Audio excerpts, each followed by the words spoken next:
आज का हम क्रैश कोर्स स्टार्ट कर रहे हैं, जिसमें सबसे पहले सबसे इम्पोर्टेंट जो चीज़ रहती है वो रहती है हमारी प्रैक्टिस ऑफ मेडिसिन, जहाँ से यूपीएससी के अंदर सबसे ज़्यादा क्वेश्चंस पूछे जाते हैं। ओके, तो जो प्रैक्टिस ऑफ मेडिसिन है तो उसके अंदर हम चैप्टर वाइज लेंगे। तो आज का जो चैप्टर है वो आपको पता चल रहा होगा जीआईटी है।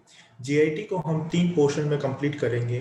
फर्स्ट पोर्शन रहेगा हमारा इसोफेगस, देन सेकंड जो पोर्शन रहेगा वो स्टमक ऑब्वियसली, देन देन जो रहेगा वो रहेगा इंटेस्टाइन। ओके, तो स्टार्ट करते हैं। इसोफेगस में स्टार्ट करने से पहले एक चीज मैं बताता हूँ कि इन इसोफेगस में सबसे पहली जो चीज आती है वो रहती है हमारी डिस्फेजिया। मीन्स कि अगर कोई फूड पार्टिकल जो भी हम लेते हैं, जब तक वो माउथ में रहता है तो वो क्या कहलाता है? फूड कहलाता है। और जैसे ही हमने डीग्लूटिनेट, मतलब हमने उसको निकला, तो जैसे ही फूड एंटर करता है हमारे इसोफेगस के अंदर, तो वो क्या कहलाता है? वो कहलाता है बोलस। ओके, तो जो ये डीग्लूटिनेशन हुआ, अगर ये डीग्लूटिनेशन डिफिकल्ट है, अगर ये डीग्लूटिनेशन डिफिकल्ट है तो ये क्या कहलाएगा? डिस्फेजिया। अगर यही डीग्लूटिनेशन अगर पेनफुल है तो ये क्या कहलाता है? ऑडिनोफेजिया, जैसे कि आप यहाँ पे देख पा रहे होंगे। ठीक है, अगर उसको ना डिफिकल्टी है ना पेन है, only sensation of the lump है, तो वो क्या कहलाता है? वो कहलाता है ग्लोबस। एंड साइकोजेनिक, ना कोई सेंसेशन है बट फिर भी उसको फील होता है कि कुछ डिफिकल्टी होती है, तो उसको हम बोलते हैं फैकोफेजिया। तो ये टर्मिनोलॉजी इसलिए जरूरी थी क्योंकि हमारा फर्स्ट टॉपिक होने वाला है डिस्फेजिया। ओके ओके, तो डिस्फेजिया हम 2 टाइप में डिवाइड कर सकते हैं। फर्स्ट है प्रोग्रेसिव डिस्फेजिया एंड सेकंड है intermittent dysphagia. Progressive means continuous है, इंटरमिटेंट मीन्स रिकरेंटली होता है, एपिजियोटिकली होता है, उसको हम इंटरमिटेंट बोलते हैं। प्रोग्रेसिव डिस्फेजिया में डायरेक्ट डिजीज का ऑल एक्सेप्ट करके क्वेश्चन पूछा जाता है। ऑल एक्सेप्ट करके डायरेक्ट क्वेश्चन पूछा जाता है। All are the features of the progressive dysphagia except. Okay, तो हमारे को डायरेक्ट पता होना चाहिए और प्रोग्रेसिव डिजीज में कौन कौन सी है, प्रोग्रेसिव डिस्पेजिया में कौन कौन से डिजीज आती हैं। First disease condition achalasia cardia, then progressive systemic sclerosis, peptic structure, carcinoma of oesophagus and GERD, gastroesophageal reflux disease. Okay, ये डायरेक्ट हमारे को याद रखने हैं। ओके, अगर इंटरमिटेंट की बात करें तो इंटरमिटेंट में जो रीजन आएंगे वो रहता है जैसे lower esophageal ring, diffuse esophageal spasm and Jenker's diverticulum. Okay, then second जो चीज रहती है, डिस्फेजिया को हम और भी डिवाइड कर सकते हैं। जैसे कि मान लीजिए ये मेरा इसोफेगस है। ओके, अगर इस इसोफेगस में जैसे मैंने बताया था बोलस आता है, यहाँ पे क्या स्टार्ट हो जाते हैं? पेरिस्टाल्टिक मूवमेंट स्टार्ट होता है, हो जाते हैं। इसी पेरिस्टाल्टिक मोशन की वजह से हमारा फूड पार्टिकल क्या होता है? नीचे की तरफ आता है। ओके, अगर मान लीजिए यहाँ पे अगर ये मूवमेंट अब्सेंट है तो आइदर लिक्विड पोर्शन हो या सॉलिड पोर्शन हो, वो नीचे नहीं आ पाएगा। ओके, तो इसको हम बोलते हैं motility disorder. Motility disorder and motility disorder, जैसे कि आप देख पा रहे हैं, मोटिलिटी डिसऑर्डर रिप्रेजेंट किसको कर रहे हैं? Solid and liquid. तो डायरेक्ट एक केस दिया हुआ होगा आपको, एंड केस में आपको क्या मेंशन किया हुआ होगा? A patient having the solid plus liquid या बोथ के लिए डिस्फेजिया है। तो वहां पे हम क्या सोच सकते हैं? वहां पे हम डेफिनेटली सोचेंगे कि वहां पे मोटिलिटी डिसऑर्डर है। अगर मोटिलिटी डिसऑर्डर है तो हम इसको कैसे डिटेक्ट कर सकते हैं? हम एंडोस्कोपी नहीं कर सकते। इसकी मूवमेंट को देखने के लिए हम क्या इन्वेस्टिगेशन कराते हैं? वो होती है मैनोमेट्री। मैनोमेट्री हम चॉइस ऑफ द इन्वेस्टिगेशंस रहेगी। तो हमारे पास में मोटिलिटी डिसऑर्डर्स के लिए कौन कौन सी डिजीज कंडीशंस हैं? फर्स्ट डिजीज कंडीशन है हमारी achalasia cardia, and second disease condition है हमारा वो है डिफ्यूज इसोफेजियल स्पाज्म। ये दो कंडीशंस हैं जहाँ पे मोटिलिटी डिसऑर्डर्स देखने को मिलती है। और आपको समझ में आया कि मोटिलिटी डिसऑर्डर है तो वहाँ पे मैनोमेट्री हमारी चॉइस ऑफ द इन्वेस्टिगेशंस रहेगी। ठीक है, तो अगर क्वेश्चन पूछ लेते हैं एक्लेसिया कार्डिया का चॉइस ऑफ द इन्वेस्टिगेशन क्या है, investigations of IOC, investigation of choice क्या है, तो अभी आंसर क्या जाएगा, मैनोमेट्री। अगर डिफ्यूज इसोफेजियल स्पाज्म मेंशन है और इन्वेस्टिगेशन ऑफ चॉइस पूछा है तो अभी आंसर क्या जाएगा हमारा, मैनोमेट्री। ओके, देन अगर हम बात करें हमारे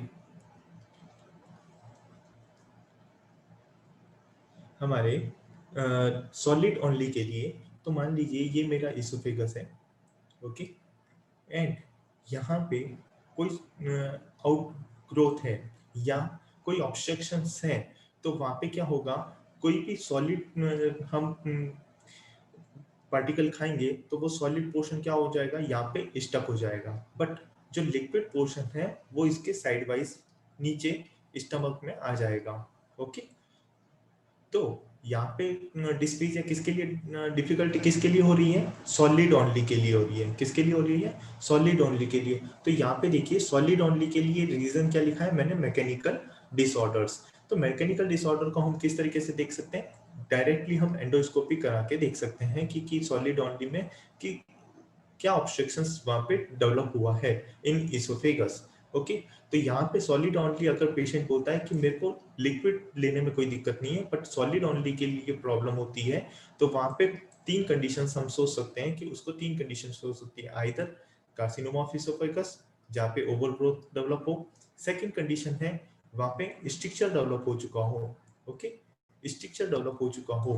ठीक है, स्ट्रक्चर्स मींस ये इसोफेगस एंड यहाँ पे किस तरीके से स्ट्रक्चर डेवलप हो चुका है, तो लिक्विड पोर्शन इजीली निकल जाएगा बट सॉलिड पोर्शन यहाँ पे स्टक रहेगा। ओके, स्ट्रक्चर डेवलप हो जाए। And third condition oesophageal web. Oesophageal web क्या चीज रहती है, मैं हर डिजीज कंडीशन को यहाँ पे समझाने वाला हूँ। अगर इसोफेगस का मैं अगर ट्रांसफर सेक्शंस लेता हूँ तो उसको यहाँ पे समझिए, ये मैंने ट्रांसफर सेक्शंस लिए हैं। ओके, वेब मींस जाले की तरह समझिए, मेरा मकड़ी का जाला क्या होता है, इस तरीके से घर के एक कोने में डेवलप होता है, तो उसी तरीके से ये एक म्यूकोजल आउट ग्रोथ डेवलप हो जाती है जिससे कि ल्यूमन क्या हो जाती है, छोटी हो जाती है, जिसमें सॉलिड पोर्शन को निकलने में दिक्कत होती है, डिग्लूटिनेशन में प्रॉब्लम होती है। उसी को हम क्या बोलते हैं, इसोफेजियल वेब। तो अगर पेशेंट के सॉलिड ओनली के लिए प्रॉब्लम है तो हम ये तीन डिजीज कंडीशंस यहाँ पे सोच सकते हैं। ठीक है, ये डायरेक्ट क्वेश्चंस पूछे जाते हैं। अब हम फर्स्ट जो कंडीशंस की बात करेंगे वो है एक्लेसिया कार्डिया। ओके, तो एक्लेसिया कार्डिया को अगर समझना है तो वहाँ पे सिंपल सी चीज आपको ध्यान रखनी है। अगर डिजीज कंडीशंस आपको याद रहेगी तो ही चीजें समझ में आएगी। देखिए, एक्चुअल में एक्लेसिया कार्डिया जैसे ही वर्ड आता है आपके माइंड में एक इमेज आ जानी चाहिए कि where is the disease. Okay, ये मेरा इसोफेगस और ये लोअर पोर्शन क्या कहलाता है, lower oesophageal sphincter, LOS, lower oesophageal sphincter. Okay, तो ये लोअर जो 1/3 पार्ट है इसोफेगस का, lower 1/3 part of the oesophagus. Okay, lower 1/3 part of the oesophagus में या स्पेशलाइज्ड नर्व सेल्स होती है, नर्व प्लेक्सिस बनता है और उसी नर्व प्लेक्सिस को हम क्या बोलते हैं, इसी नर्व प्लेक्सिस को हम बोलते हैं ऑर्बेट प्लेक्सिस। यहाँ पे देख सकते हैं ऑर्बेट प्लेक्सिस। एंड इसी ऑर्बेट प्लेक्सिस के एब्सेंट होने की वजह से यहाँ पे क्या होगा, पेरिस्टाल्टिक मूवमेंट नहीं होंगे। एंड ऑर्बेट प्लेक्सिस किसके लिए वर्क करता है, इस LOS को ओपन करने के लिए वर्क करता है in response to this bolus. अगर कोई बोलस आता है तो ये तभी एंटर कर पाएगा जब LOS रिलीज होगा। अगर ये रिलीज ही नहीं होगा तो क्या नहीं हो पाएगा, ये हमेशा क्लोज रहेगा या पार्शियली ओपन हो पाएगा ड्यू टू दिस ग्रेविटी। तो यहाँ पे ये क्लोज रहता है तो क्या चीज डेवलप होगी, जो भी हम फूड खा रहे हैं वो कहाँ पे स्टक होता जाएगा, ये सारा यहीं पे स्टक होता रहेगा। ठीक है, अब क्या होता है यहाँ पे LOS पे यहाँ पे नीचे क्या डेवलप होने लगेगा, प्रेशर इंक्रीज होने लगेगा। ठीक है, तो ये सारी कंडीशन मैं इसीलिए समझाने की कोशिश कर रहा हूँ कि अगर हमने पेशेंट का क्या किया, बेरियम मील करवाया, तो बेरियम मील कराने पे यहाँ पे पूरा फुल्ली लोडेड हो जाता है, बट यहाँ पे फूड स्टक है, इसीलिए केवल ये पोर्शन पे हमारा बेरियम मील जा पाता है जब हम बेरियम स्वैलो कराते हैं। तो इसकी इमेज किस तरीके से डेवलप होती है, वो इमेज इस तरीके से डेवलप होती है, एक रेड टेल की तरह। तो अगर क्वेश्चन आता है red tell appearance, red tell appearance किस में देखने को मिलती है, और ये फेवरेट क्वेश्चन है हमारे यूपीएससी का। तो रेड टेल अपीयरेंस किस में देखने को मिलेगी हमारे को, एक्लेजिया कार्डिया में। ओके, तो यहाँ पे आप देख पा रहे होंगे क्या लिखा है, cause degeneration of the mesenteric plexus of the orbit with loss of the post ganglionic inhibitor neurons, absent of the peristalsis, increased pressure of the LES, and failure to relax of the LES.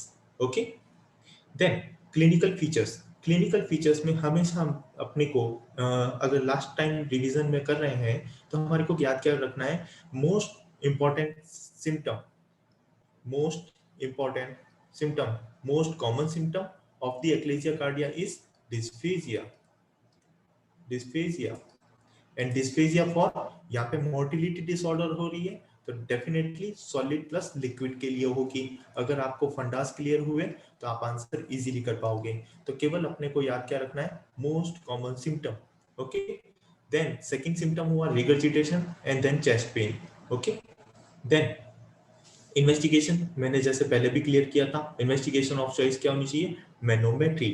And manometry में क्या चीज देखने को मिलेगी, अगर मैंने जो चीजें लिखी है यहाँ पे, ये ही क्वेश्चन में ऑल एक्सेप्ट करके पूछा जाता है, हमेशा ऑल एक्सेप्ट करके पूछा जाता है। मैनोमेट्री में क्या मिलेगा, increase pressure LES greater than 55 mm of H G, second incomplete relaxations of the LES. Okay, then absent of the distal oesophageal peristalsis, barium swallows next investigation हम करा के देखेंगे तो उसमें क्या देखने को मिलेगा हमारे को, रेड टेल अपीयरेंस देखने को मिलेगी, रेड टेल इसोफेगस देखने को मिलेगा हमारे को।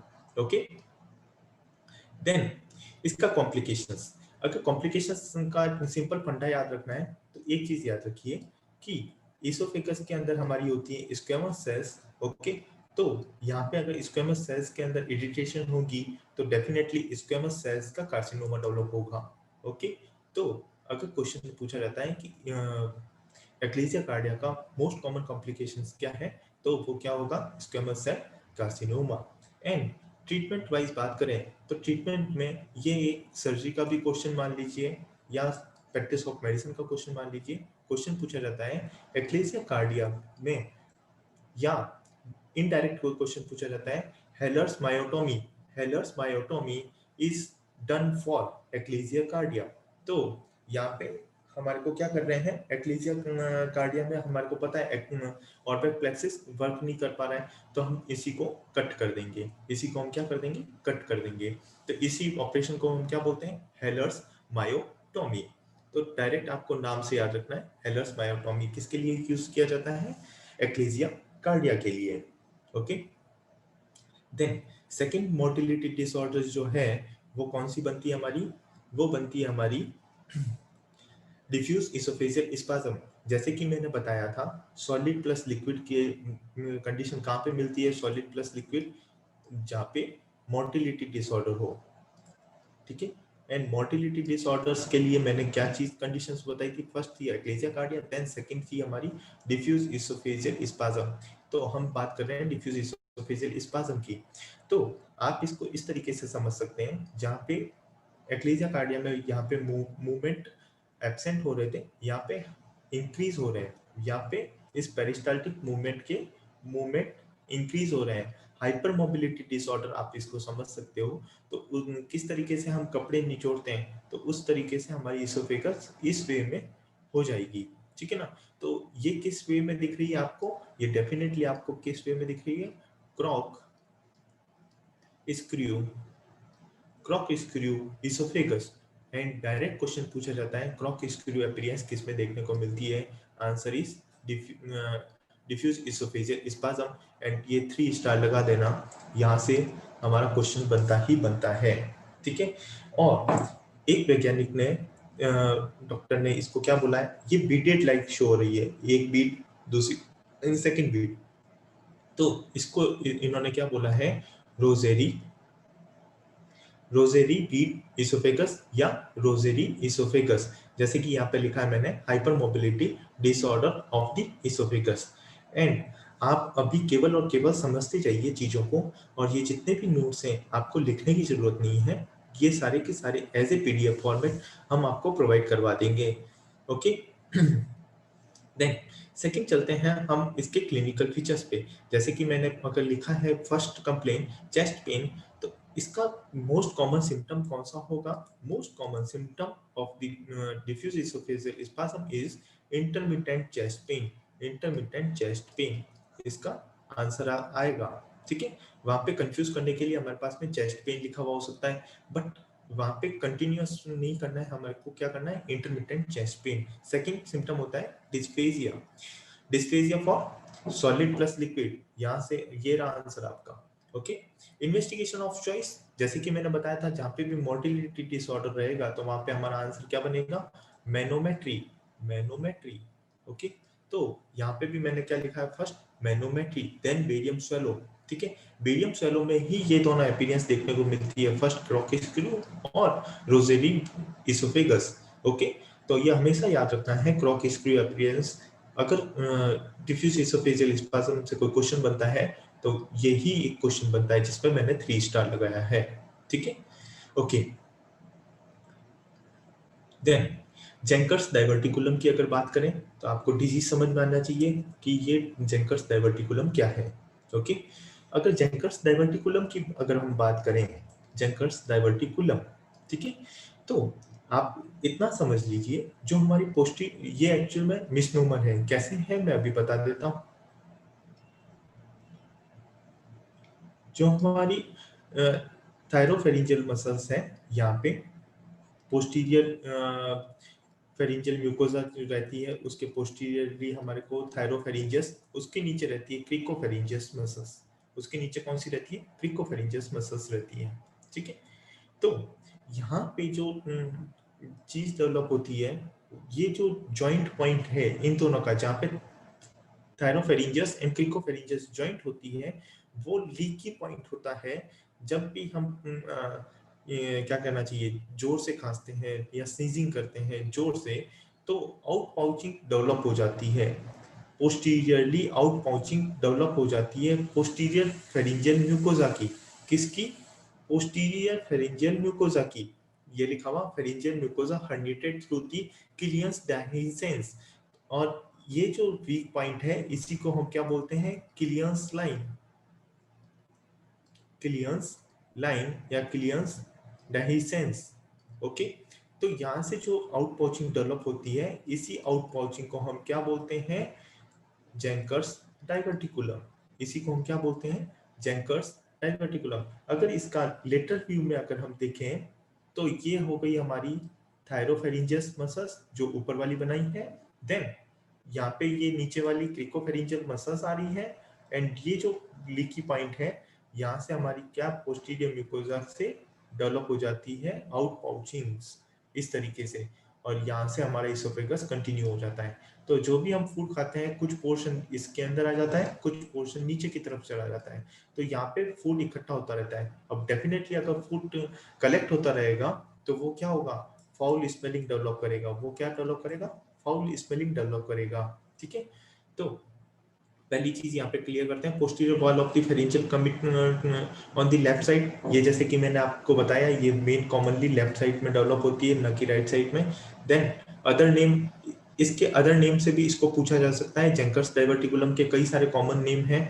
कई कॉमन नेम क्यों डेवलप होते हैं? देखो, एक नाम है अपने पास में pulsion diverticulum, then hypopharyngeal diverticulum, then acquired diverticulum. ये जेनेटिक नहीं होता है, ये एक्वायर्ड होता है, जैसे कि मैंने अभी बताया कि फोर्सफुली या बहुत ज्यादा प्रेशर के साथ में हम स्नीजिंग करें, कफिंग करें, तो इसकी वजह से एक्वायर्ड डाइवर्टिकुलम है, इसीलिए इसको हम क्या बोलते हैं? Acquired diverticulum.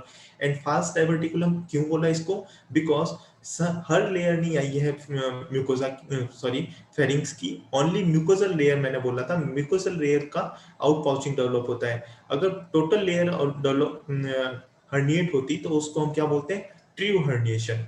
बट यहाँ पे क्या डेवलप हो रही है? ओनली म्यूकोजल लेयर आ रही है, तो इसीलिए इसको हम क्या बोलते हैं? फाल्स हर्निएशन बोलते हैं। ओके, देन देन इसकी एज ग्रुप याद रखिएगा, वीकनेस कब हो सकती है, greater than 60 year of the age group में ही ये इतनी वीकनेस डेवलप हो सकती है। हम तो रोज ही खांसते हैं, तब भी है ना, हमारे को नहीं डेवलप होती है, तो कॉमन चीज है, लेटर एज जोन में ये चीज डेवलप होती है। डिस्फेजिया, ठीक है, यहाँ पे डिस्फेजिया डेवलप होगा, गर्गलिंग साउंड डेवलप होगी, क्योंकि यहाँ पे फूड क्या हो रहा है, डिवाइड हो रहा है। ओके, कुछ पोर्शन इसमें आ रहा है, कुछ पोर्शन इसमें आ रहा है, तो यहाँ पे क्या डेवलप होगा, गर्गलिंग साउंड डेवलप होगी। अगर फूड स्टक है और फाउल स्मेलिंग है, तो वो क्या डेवलप करेगा, हेलिटोसिस, मुंह से गंदी बदबू आएगी। और कफ एंड एस्पिरेशन क्यों होगा, कई बार ये चीज क्या होती है, आगे एंड हमारे लैरिंग्स में चली जाती है, ठीक है ना, तो ये आगे जाके और लंग्स में चली जाती है, और यही चीज मैं अभी बताऊंगा कि सबसे मोस्ट कॉमन कॉम्प्लिकेशंस क्या डेवलप होता है। ओके, कॉम्प्लिकेशन, यहाँ से क्वेश्चन पूछा जाता है। तो cough and aspiration pneumonia develop होता है। माल न्यूट्रिशन इसलिए क्योंकि है ना वो प्रॉपर तरीके से खा नहीं पाता है, ठीक है। Then investigation, barium swallow, left view में देखने को ये चीज देखने को, out pouching left X-ray view में देखने को मिल जाएगी, तो इसीलिए हम barium swallow in lateral view पर आएंगे। बेरियम स्वेलो में हमारे को ये डेफिनेटली आउट पाउचिंग देखने को मिल जाएगी, तो इन्वेस्टिगेशंस हमारे को याद रखनी है।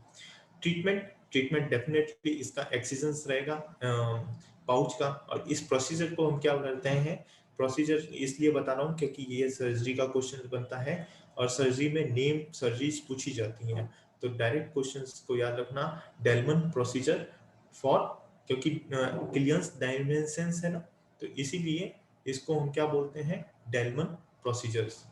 ओके, तो कॉम्प्लिकेशंस की अगर बात करें तो कॉम्प्लिकेशन कौन सा होगा, एस्पिरेशन निमोनिया डेवलप होगा।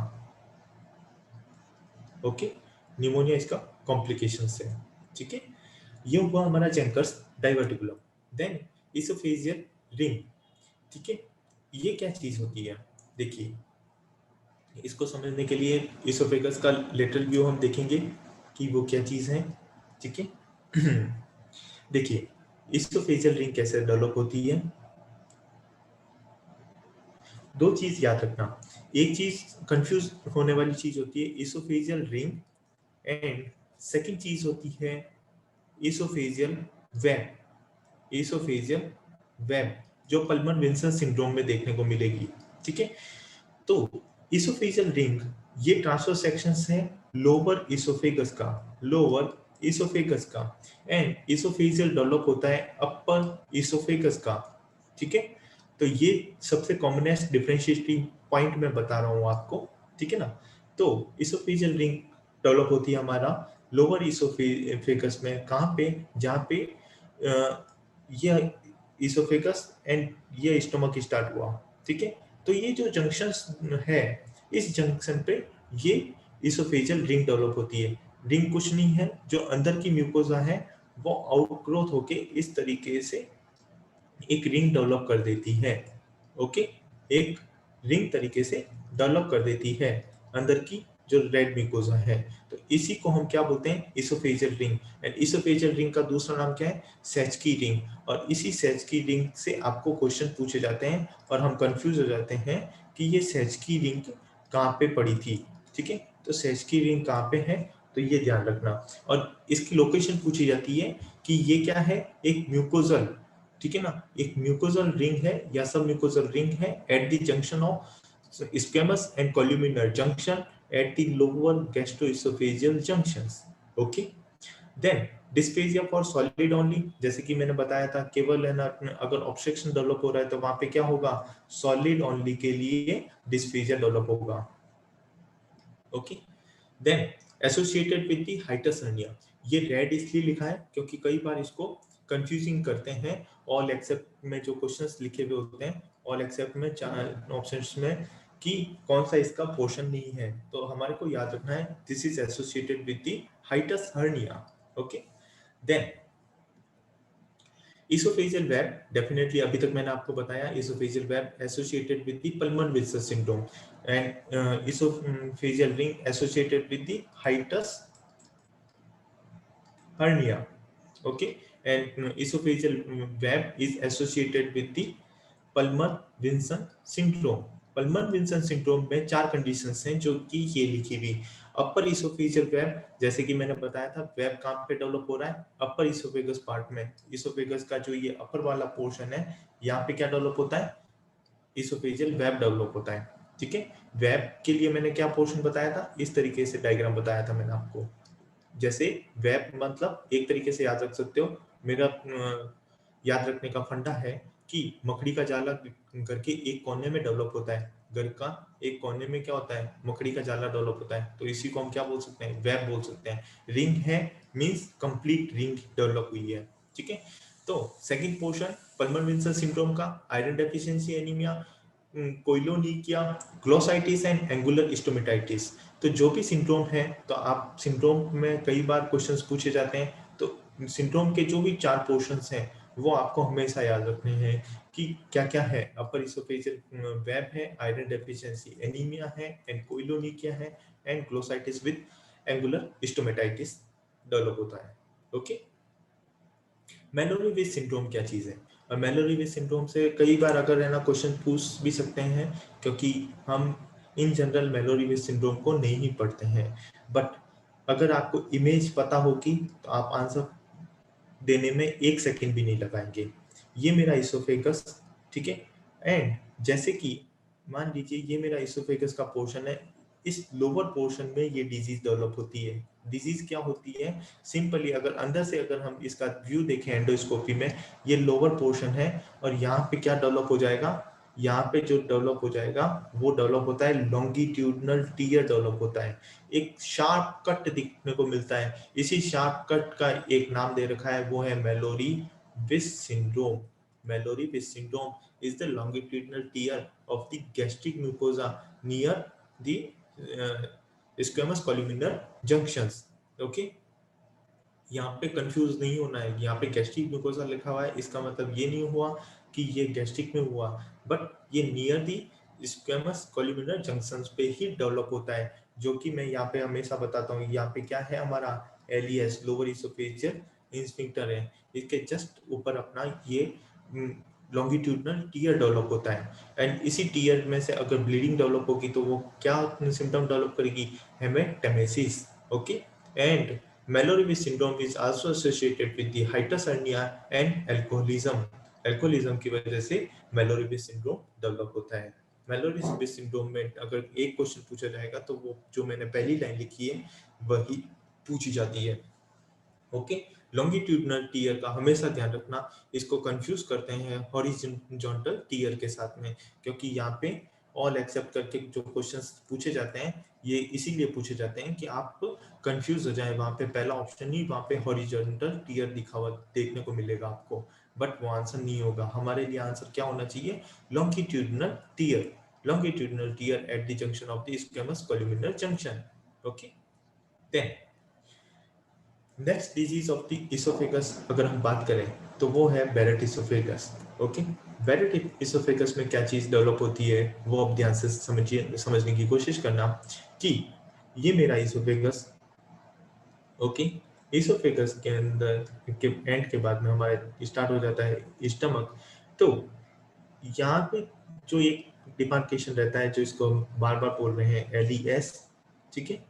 तो यहाँ पे मैंने किस तरीके की सेल्स बताई थी आपको? स्क्वेमस कोलिमिनर सेल्स बताई थी, बट यहाँ पे जो सेल्स होती हैं वो कैसी सेल्स होती हैं? वो यहाँ पे सेल्स होती है हमारी, यहाँ पे जो सेल्स होती है वो कैसी होती है हमारी? कोलिमिनर सेल्स होती है इन अ स्टमक। वो कैसी सेल्स होती है? हमारी कोलिमिनर सेल्स। बट ये यहाँ पे इसलिए होती हैं कि क्योंकि ये रेजिस्टेंट होती हैं गैस्ट्रिक एसिड के लिए, ठीक है। बट ये जो स्क्वेमस सेल्स हैं वो गैस्ट्रिक एसिड के लिए रेजिस्ट नहीं होती हैं। तो जब भी हमारा गैस्ट्रो जीईआरडी की प्रॉब्लम रहती है, GERD gastro reflux oesophageal reflux disease अगर हमारे को रहती है लॉन्ग टर्म, तो ये जो सेल्स हैं वो इरिटेट होके क्या हो जाएंगी? अब वो सेल्स कन्वर्ट हो जाएंगी और वो वहां पे किस तरीके से सेल्स डेवलप कर देंगी? कॉल्यूमिनर सेल्स डेवलप करेंगी। तो क्या हुआ? Squamous cells convert into the columnar cells. तो इसी चीज को हम क्या बोलते हैं? यहाँ पे अब क्या डेवलप हो जाएंगी? यहाँ पे हमारी कॉल्यूमिनर सेल्स डेवलप हो जाएंगी। तो इसी को हम बोलते हैं metaplasia of the squamous epithelium to columnar epithelium is known as the Barrett oesophagus. और ये क्या हुई, प्री कैंसरस कंडीशन हुई, ये क्या हुई, प्री कैंसरस कंडीशंस डेवलप हुई, ठीक है ना। और इसी को हम यहाँ पे दो वर्ड याद रखना है आपको, क्वेश्चन पूछा जाता है क्योंकि क्वेश्चन कंफ्यूजिंग होते हैं। वहां पे लिखा हुआ होगा कॉल्यूमिनर मेटाप्लेजिया, या उसकी जगह लिखा हुआ हो सकता है इंटेस्टाइनल मेटाप्लेजिया, इंटेस्टाइनल मेटाप्लेजिया। ये दोनों ही वर्ड ये इसके लिए यूज किए जाते हैं हमारे बैरेट इसोफेगस के लिए। ओके, देन अब most common type intestinal type, most common site distal lower and, जैसे कि मैंने अभी बताया, कहां पे मैं बता रहा हूँ, डिस्टल लोअर एंड पे बता रहा हूँ। Most common site distal lower end, most commonly seen in the male, white and increasing with the age. Okay, then Dr. Nitesh, just 5 minutes left. All of you, please, after the session ends, please rejoin again using the same link. Okay, rejoin immediately. okay, rejoin immediately after 5 minutes. Sorry, मतलब जैसे ही class and हो जाए तो वापस से आपको join करना है। तो हम बात कर रहे थे इसके कॉम्प्लिकेशंस की। अगर यहाँ पे जैसे कि मैंने बताया ये क्या चीज है, प्री कैंसरस कंडीशन है, तो प्री कैंसरस कंडीशन से क्या होगा, अल्टीमेटली कैंसर डेवलप होगा। एंड जो कैंसर डेवलप होगा तो वो कंफ्यूज नहीं होना है, वो डेफिनेटली कौन सा होगा, जहाँ पे ये कौन सी सेल्स हैं, हमारी कॉल्यूमिनर सेल्स हैं, तो वहां पे कैंसर कैसा होगा, एडिनोकार्सिनोमा, एडिनोकार्सिनोमा डेवलप होगा। ओके, तो डायरेक्ट क्वेश्चन पूछा जाता है हमारा कि बैरेट एसोफेगस का कॉम्प्लिकेशंस क्या है, तो वहां पे कंफ्यूज नहीं होना है और डायरेक्ट आंसर क्या करना है अपने को, एडिनोकार्सिनोमा। एंड इसके अलावा कौन से कॉम्प्लिकेशंस हो सकते हैं, peptic ulcer and strictures. Okay, अगर इन्वेस्टिगेशन वाइज बात करें तो इन्वेस्टिगेशन में सिंपली हम क्या करेंगे, यहाँ पे एक एंडोस्कोप डाल के और देख लेंगे। तो यहाँ पे जो सेल्स हैं जो कि किस तरीके की हैं, स्क्वेमस सेल्स हैं, वो प्योरली रेड टंच दिखती हैं। बट जैसे ही अगर हमारा एंडोस्कोप नीचे जाएगा और यहाँ पे जो सेल्स दिखेंगी वो कॉल्यूमिनर सेल्स होंगी, तो वो किस तरह की दिखाई देगी, वो रेड की बजाय वो दिखाई देती है हमारी पिंक, जिसको नाम है साल्मन पिंक। और इसी चीज को पूछा जाता है salmon pink appearance seen in, salmon pink appearance seen in the Barrett oesophagus. आया समझ में, कहाँ पे देखने को मिलेगी। बट ये कंफर्मेटरी टेस्ट नहीं हुआ, कंफर्मेशन कैसे करेंगे, हम सिंपली एक सैंपल लेंगे और उसका क्या कराएंगे, हम बायोप्सी कराएंगे। एंड बायोप्सी से हमारे को क्या पता चल जाएगा, वहां पे क्या चीज मिलेगी, वहां पे हमारे को उसमें मिलेगा गॉबलेट सेल्स प्रेजेंट मिलेगी, गॉबलेट सेल्स हमारे को प्रेजेंट मिलती है। तो biopsy shows the goblet cells present. Okay, तो यहां तक हमारा इसोफेगस से रिलेटेड। अच्छा, एक इसोफेजियल कार्सिनोमा, तो इसोफेजियल कार्सिनोमा में अगर जो क्वेश्चंस डेवलप होते हैं वो मेनली उसके कॉमनेस्ट पार्ट के लिए डेवलप होते हैं। जैसे कि ये मेरा इसोफेगस है, तो आप भी डायग्राम बना के रखिए, सिंपली फंडा है, और वो फंडा क्या है, ये हुआ हमारा अपर 1/3 पोर्शन, ये हुआ middle 1/3 portion of the oesophagus, and ये हुआ हमारा lower 1/3 portion of the oesophagus. ठीक है, तो क्वेश्चन पूछा जाता है most common worldwide, most common worldwide oesophageal carcinoma is squamous cell carcinoma in prevalence. Okay, अगर वहां पे वर्ल्ड प्रीविलेंस मेंशन नहीं है और उसकी जगह मेंशन है most common world wide new cases, incidence की बात कर रहे हैं, तो आंसर क्या चला जाएगा हमारा, एडिनो कार्सिनोमा। तो यहाँ पे क्या लिखा है मैंने, लोअर 1/3 इसोफेगस में हमारे को क्या देखने को मिलता है, वो देखने को मिलता है हमारा adeno carcinoma. And adeno carcinoma mainly lower 1/3 portion में देखने को मिलता है, और एडिनो कार्सिनोमा क्या है, वर्ल्ड वाइड का कॉमनेस्ट है, तो यहाँ पे लिखना वर्ल्ड वाइड। वर्ल्ड वाइड के लिए लोअर 1/3 पोर्शन में एडिनोकार्सिनोमा देखने को मिलता है। Most commonly in India squamous cell carcinoma in middle 1/3 portion में देखने को मिलता है। As India is always middle families ज्यादा रहती हैं, तो इस हिसाब से मैंने याद रख रखा है। तो वहां पे मिलेगा स्क्वामस सेल कार्सिनोमा एंड ये कहाँ पे देखने को मिलता है, हमारे इंडिया में। तो ये एक सिंपल डायग्राम जो कंफ्यूजिंग नहीं करता है, इसीलिए ये सिंपल एक डायग्राम बना के रखिए और इसी से आपको पता रहेगा कि कौन सा कार्सिनोमा कहाँ पे देखने को मिलेगा। अगर वो कार्सिनोमा वाइज बात करें, एडिनो कार्सिनोमा कौन से पोर्शन में देखने को मिलता है या स्क्वेमस सेल कार्सिनोमा कौन से पोर्शन में देखने को मिलता है, तो डायरेक्ट कोई भी क्वेश्चन पूछा जाए तो ये सबसे इंपॉर्टेंट पोर्शन बनता है आपका कार्सिनोमा ऑफ इसोफेगस से। ठीक है, अब एक चीज और ध्यान रखना है, मेन में ज्यादा मिलता है, वुमेन्स में कम मिलता है। ठीक है, अगर इसके इटियोलॉजी की बात करें, रिस्क फैक्टर, तो वहां पे रहेगा हमारा alcohol, smoking, nitrates and hot teas. ठीक है, अब जैसे कि मैंने बताया था कि अगर कोई भी कैंसर है तो वहां पे क्या मिलेगा, डिस्फेजिया जो मिलेगा ओनली फॉर दी सॉलिड। तो जो बेसिक फंडास हैं वो कभी भी चेंज नहीं होते। ठीक है, तो यहाँ पे क्या मिला, progressive dysphagia only for the solid. मैंने अभी बता दिया था प्रोग्रेसिव कौन कौन से हैं एंड नॉन प्रोग्रेसिव या इंटरमीडिएट डिस्फेजियास कौन कौन से हैं। ठीक है, एंड इन्वेस्टिगेशंस में डेफिनेटली हमारा क्या करेंगे, हम एंडोस्कोपी एंड बायोप्सी करके देखेंगे। ठीक है, देन Dr. अब Nitesh, let's join back before you okay, start the next topic. हाँ सब लोग डेफिनेटली, प्लीज फिर से उसी लिंक से ज्वाइन हो जाओ।